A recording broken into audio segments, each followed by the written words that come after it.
오늘 본문은 여러분이 잘 아시는 것처럼 구약의 위대한 선지자 엘리야와 엘리사가 대화를 나누는 장면입니다. 엘리야는 갈멜산의 불의 기도로 우리가 잘 알려져 있는 인물이며 기근 속에서도 기적을 일으켰던 선지자였습니다. 그리고 마지막 때에서는 살아있는 가운데서 하나님께서 그를 승천의 약속을 이루었던 위대한 선지자로 우리는 기억합니다.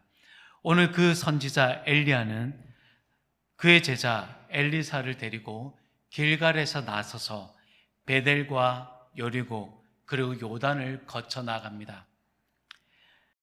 엘리야는 엘리사에게 여기 머물라라고 말을 하지만 엘리사는 스승의 말을 따르지 않고 계속해서 그의 뒤를 따라 나섭니다.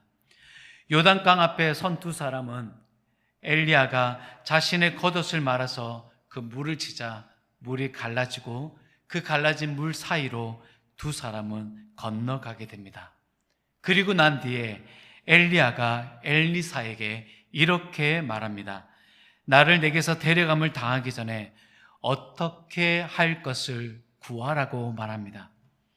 여러분, 저와 여러분이라면 오늘 엘리야가 이렇게 말했을 때 여러분은 무엇을 구할 수 있겠습니까?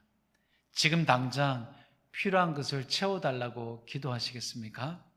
오늘 본문에서 나타난 이 스승의 제자였던 엘리사는 스승 엘리야에게 이렇게 말합니다. 당신의 성령이 하시는 역사가 갑절이나 내게 있게 하소서라고 요청합니다. 사랑하는 여러분, 이 시대에 우리에게 가장 필요한 것이 무엇일까요? 이 세대 문화 속에서 우리가 살아갈 능력이 필요하다고 한다면 무엇이 필요할까요? 많은 사람들에게 이런 질문을 하게 된다면 어떤 사람들은 아마 물질을 구하는 사람들이 있을 수도 있고요. 아니, 이 물질을 늘 언제나 공급받을 수 있는 사업장을 허락해 달라고 요청하는 사람도 있을 것입니다. 하지만 이 모든 것이 우리가 살아갈 능력이 되지 않는다는 사실을 우리 모두는 알고 있습니다. 살아갈 능력이 있을 것 같지만 오히려 우리는 죄의 가운데서 허우적거리는 나의 모습을 발견할 때가 있습니다. 여러분, 대중교통을 이용해 보십시오. 지하철을 타고 가거나 또는 버스를 타고 갈 때 모든 사람들이 대부분이 휴대폰을 한 손에 들고 다 바라보고 있습니다. 물론 저는 가끔 가다가 이분들이 무엇을 보고 있는지 힐끔힐끔 쳐다볼 때가 있습니다. 근데 어떤 분들은 자기 개발을 위해서 조그만 핸드폰을 통해서 책을 읽는 사람들이 있고, 또 어떤 사람은 자기 개발을 위해서 여러 다양한 강의들을 듣고 계시는 분들도 있었습니다. 하지만 대부분은 안타깝게도 사람들의 뇌를 자극하게 되는 하나의 짧은 영상들을 계속해서 보고 있는 것을 보게 되었습니다. 그런데 그 영상을 한 번만 보는 것이 아니라 알고리즘으로 형성된 이 영상들은 계속해서 또 다른 영상들을 우리에게 소개하게 되고 딱 그 영상을 집요하게 바라보고 있는 모습들을 저는 보게 됩니다. 그런데 이런 사람들의 삶 가운데 뭔가 활동력 있고 뭔가 생동력 있는 삶들을 살아가야 하지만 굉장히 무기력해진 모습들을 볼 때가 있습니다. 물론 우리 전반적인 사회가 그렇습니다. 사회와 문화와 경제를 보더라도 우리가 숨을 쉴 수 없을 정도로 갑갑한 상황 가운데 머물러 있을 때가 있습니다. 그래서 많은 사람들이 한숨을 쉬는 사람들이 참 많이 있습니다. 사랑하는 여러분, 이것은 비단 우리 주변에 있는 사람뿐만이 아니라 우리 자녀들에게도 똑같이 이런 모습들은 나타나고 있습니다. 그래서 아이들조차도 살아갈 소망이 없다라고 말을 하기도 합니다. 여러분, 우리는 도대체 이러한 상황 가운데서 정말 우리에게는 도대체 살아갈 능력이 없는 것일까요? 바울은 디모데 후서에서 경건의 모양은 있지만 경건의 능력을 부인하는 자들로부터 돌아서라고 권면하고 있습니다. 여러분, 우리가 이 사회에서 정말 어울려 살아가고 이 사회에 동화된 사람들과 함께 우리가 삶을 살아가게 되면 하나님께서 우리에게 주신 경건의 능력을 우리는 잃어버릴 수 있습니다. 그래서 사도 바울은 경건의 모양은 갖추고 있지만 경건의 능력을 부인하는 자들로부터 빨리 돌아설 것을 권면하고 있습니다. 엘리야와 엘리사의 두 제자의 대화로 다시 돌아가서 엘리사는 감지했던 것 같습니다.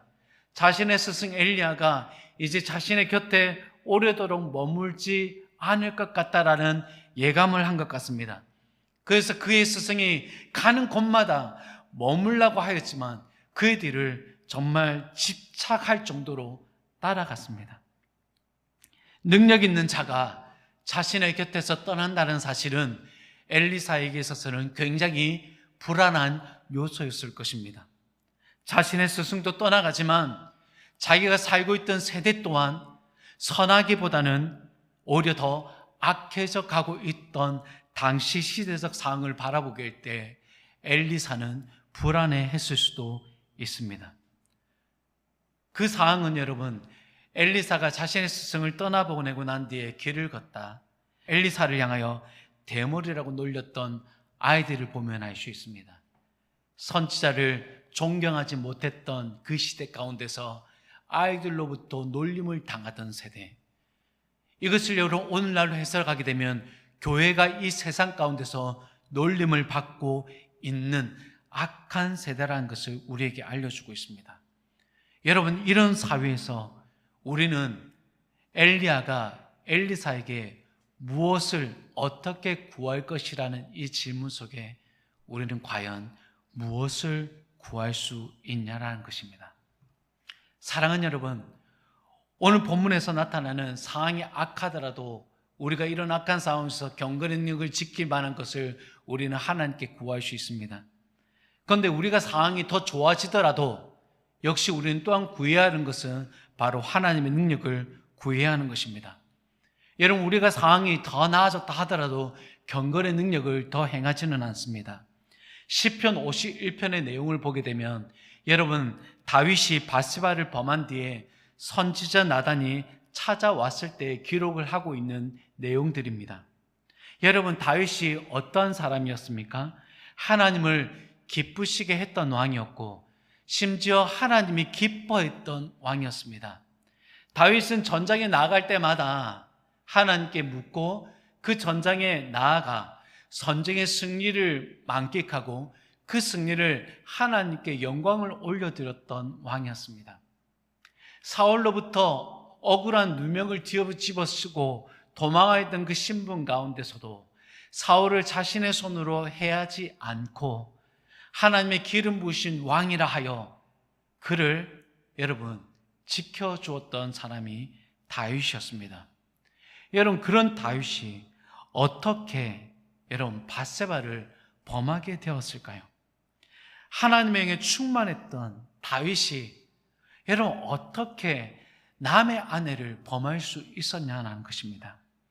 하나님의 영에 충만했던 다윗은 자신이 얻고 싶은 것을 가지고 했던 그 욕망이 자신 안에 머물고 있던 성령을 여러분 소멸시켜 버렸습니다. 그래서 그는 밧세바를 범하고 난 뒤에 그 모든 것을 덮기 위하여 전장에 나가 있던 우리아를 불러드립니다. 그리고 그가 수고한다라고 하여 자신의 아내에게 돌려보내려고 하지만 그가 돌아가려고 하지 않습니다. 그리고 그를 술에 취하게 하여 술 기운에 자신의 집으로 돌아가려고 하려고 하였지만 역시 우리아는 강직한 나라에 대한 애국심 때문에 집으로 돌아가지 않습니다. 결국 다윗은 돌아가지 않는 이 우리아를 목숨을 잃게 만들려는 계획을 세웁니다. 그래서 전장에 나가 있던 요압 장군을 불러 우리아를 데려가게 하고 격렬한 전투가 벌어진 그곳에 우리아를 두게 하여 죽게 만들도록 하였습니다.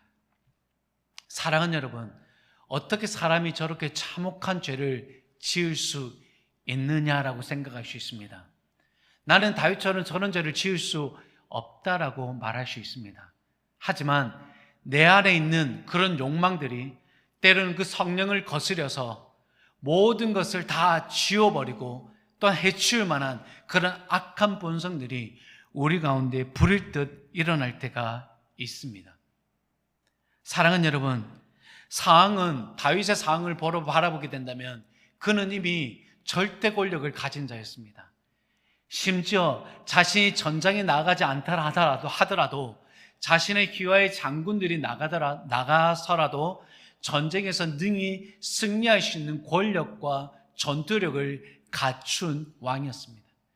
그는 전장에 나가지 않은 채 늦잠을 자고 늦잠에 깨어나 왕궁이를 거느릴 때 여러분 목욕하고 있었던 밧세바를 바라보면서 이 죄를 저질렀던 것입니다.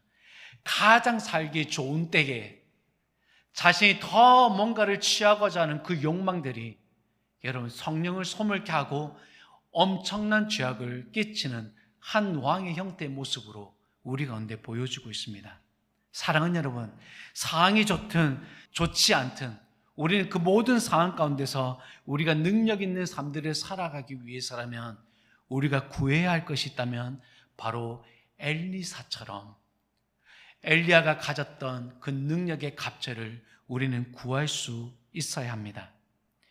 엘리야는 한순간 스승 엘리야 사이를 갈리우고 해오리 바람으로 하늘로 올라가는 스승을 넋놓고 바라보아야 했습니다.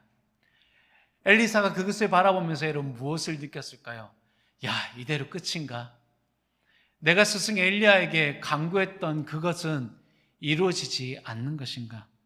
내가 앞으로 이 세대를 어떻게 살아가야 하는가? 능력 있는 스승은 떠나가고 이 악한 세대에서 나는 이 선지자의 직분을 어떻게 감당하며 살아가야 하는가? 그리고 나서 이 엘리사는 올라가는 스승의 모습을 바라보며 소리를 지릅니다. 내 아버지요, 불말과 불병거에 알고 소리를 지릅니다. 그만큼 괴로워하는 엘리사의 모습을 우리는 바라보고 있습니다. 그의 괴로운 심정은 자기 옷을 찢을 정도로 괴로워하였습니다. 그리고 스승이 올라간 그 자리에 떨어진 자신의 스승의 겉옷을 챙기고 다시 돌아갑니다. 그의 발걸음에 얼마나 힘이 없었을까요? 맥없이 돌아서는 엘리사의 발걸음이 여러분 능력이 있어 보이지는 않습니다. 여러분 그런데 참 놀랍게도 엘리사가 자신의 스승과 건넜던 그 요단강 앞에서 자신의 스승의 겉옷을 말아서 그 요단강 물을 치자 그 물이 갈라져 버렸습니다. 여러분 이것은 스승에게 요청했던 그 갑절의 영감이 임했다라는 것을 이 하나의 기적적인 상황을 통하여 하나님이 확인시켜 주고 있습니다. 우리가 능력 있는 삶을 살아가기 위해서라면 여러분 이런 성령의 능력을 엘리사처럼 구해야 합니다. 다윗 또한 여러분 이런 추악한 죄를 저질렀을 때 나단 선지자가 그에게 나와 직면합니다. 여러분 이 나단 선지자도 참으로 대단한 사람이죠. 여러분 당시 절대 권력을 가진 이 왕에게 여러분 그 사람의 지은 죄를 여러분 직고하게 된다면 여러분 목숨을 부지하기 힘듭니다. 세례 요한이 여러분 목숨을 어떻게 잃게 되었습니까? 헤롯이 자신의 형의 아내를 취하였던 것으로 여러분 세례 요한이 그 죄를 지적하였습니다. 그것으로 인해서 감옥에 갇히게 되죠. 이것에 분개함을 가졌던 한 여인이 헤로디아가 자신의 딸을 앞세워 왕의 마음에 환심을 얻게 되고 그 왕의 환심을 얻어 세례 요한의 목을 요구하였습니다. 그것으로 인해서 세례 요한이 죽게 되었습니다. 사랑하는 여러분, 나단 선지자는 그 목숨의 위협을 느꼈음에도 불구하고 왕 앞에 담대한 마음으로 나갑니다. 그 역시 성령에 충만한 사람이었습니다. 그런데 더 놀라운 현장은 나단 선지자가 이 다윗에게 그 죄를 알리자 여러분 자신의 욕심으로 가득했던 사람, 자신의 심령 가운데 성령을 소멸시켜버렸던 이 다윗의 삶 가운데 하나님의 놀라운 능력을 행사하였습니다. 그것은 자신의 삶 가운데 있었던 그 추악한 죄를 하나님이 드러내셨던 것입니다. 그래서 다윗은 하나님 앞에 이렇게 고백합니다. 하나님, 내 속에 정한 마음을 창조하여 주시고 정직한 영을 내 마음 가운데 새롭게 하여 달라고 기도합니다. 그리고 이어서 그는 더 간절한 마음으로 하나님께 이렇게 기도합니다. 주 앞에서 쫓아내지 마시며 주의 성령을 거두지 말아 달라고 기도합니다. 죄로 뒤덮인 자신의 영혼 위에 하나님의 재창조를 하나님께 요청하고 있는 것입니다. 사랑하는 여러분, 하나님께 천지창조를 이루었을 때 이 상황이 그려지지 않습니까? 땅은 혼돈하고 공허하여 흑암이 짙게 깔려진 그곳에 하나님의 영이 수면 위로 거닐고 계셨습니다. 그리고 나서 하나님께서는 그 흑암이 짙은 그곳에 여러분 해를 만드셔서 그 모든 어둠을 밝히셨습니다. 그리고 그 밝혀진 공간 안에 하나님께서 원하시는 피조물들을 여러분 말씀으로 창조하기 시작하였습니다. 오늘 다윗은 그 사실을 너무나 분명하게 기억하고 있는 것 같습니다. 그래서 다윗은 하나님께 기도하고 있습니다.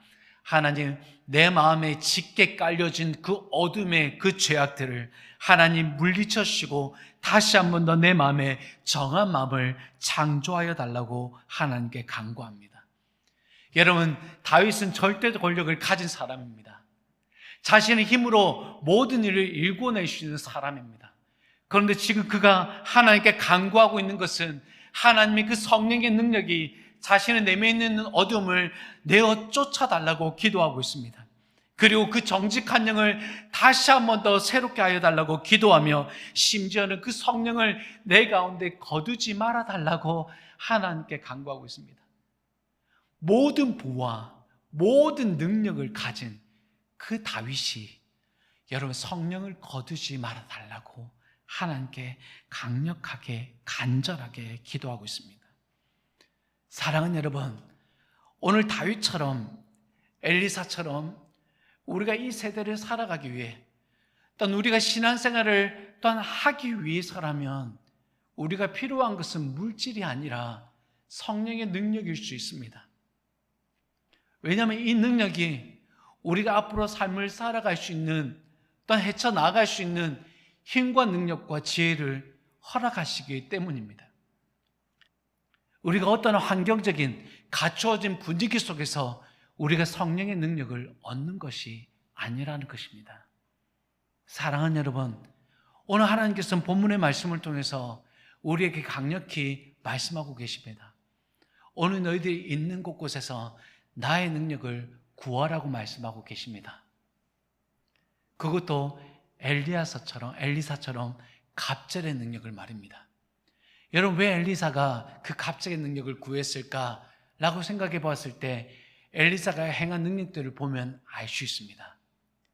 여러분, 구약의 성경을 보게 되면 엘리야가 행한 능력보다 엘리사가 행한 능력이 2배나 더 많이 기록되고 있습니다. 여러분, 이 세대를 살아가는 우리 역시도 마찬가지입니다. 이전보다 우리는 더 큰 능력을 가져야 합니다. 왜냐하면 이전보다 세상이 더 많이 악해졌기 때문이고 이 세상을 분별할 수 있기 위해서라면 우리는 성령의 능력 없이는 여러분 이겨낼 수가 없습니다. 사랑하는 여러분, 말씀을 맺겠습니다. 우리가 취해 있는 영역에서 하나님께서는 우리가 성령의 능력을 구하기를 원하십니다. 그래서 사도 바울은 여러분 성도들에게 성령의 능력을 취할 것을 강력히 권면하였습니다. 그래서 그는 술 취하지 말라고 하였습니다. 우리는 여러분 술에 취하지는 않지만 취해진 여러 가지 너무나 많은 것들이 있습니다. 드라마에 취해 있고 또한 여러 가지 미디어에 취해 있으며 심지어 하나님 말고 다른 것에 이미 취해져 있습니다. 여러분, 이런 상황 가운데 사도 바울과 엘리야와 엘리사의 대화 속에서 우리가 무엇을 간구해야 될지를 하나님은 우리에게 강력히 말씀해 주고 있습니다. 여러분이 있는 곳에서 성령의 능력을 구하십시오. 여러분이 있는 곳에서 하나님께 그 능력을 구할 때 하나님은 여러분에게 그 성령의 능력을 허락하실 것입니다. 그때 하나님께서는 여러분이 기도의 자리를 찾게 하실 것이고, 여러분이 누군가의 권면 속에서 가야 할 자리를 어느 순간 여러분이 그곳에 가서 하나님께 예배하고 있는 모습을 보게 될 것입니다. 또한 여러분이 잠을 자는 중에 이제까지 전혀 꾸지 못했던 하나님의 꿈을 꾸게 될 것이고, 또한 하나님께서 여러분에게 기름을 부어주셔서 여러분과 여러분 주변에 있는 자들을 위해서 기도할 때 그들의 약하고 그들의 병든 부분들을 하나님께서 치유해 주실 것입니다. 이런 성령의 능력을 오늘 하나님께서는 저와 여러분이 가지기를 간절히 원하시고 계십니다. 여러분, 제자들을 떠나 승천하셨던 예수님의 그 말씀을 기억하십시오. 내가 너희에게 보혜사 성령을 보내주시겠다라고 말씀하셨습니다. 여러분, 그 약속의 말씀을 붙잡고 오늘 이 시간, 또 여러분이 있는 곳에서 성령의 능력을 강구하시며 그 능력을 힘입는 여러분들이 되시기를 주님의 이름으로 축원합니다.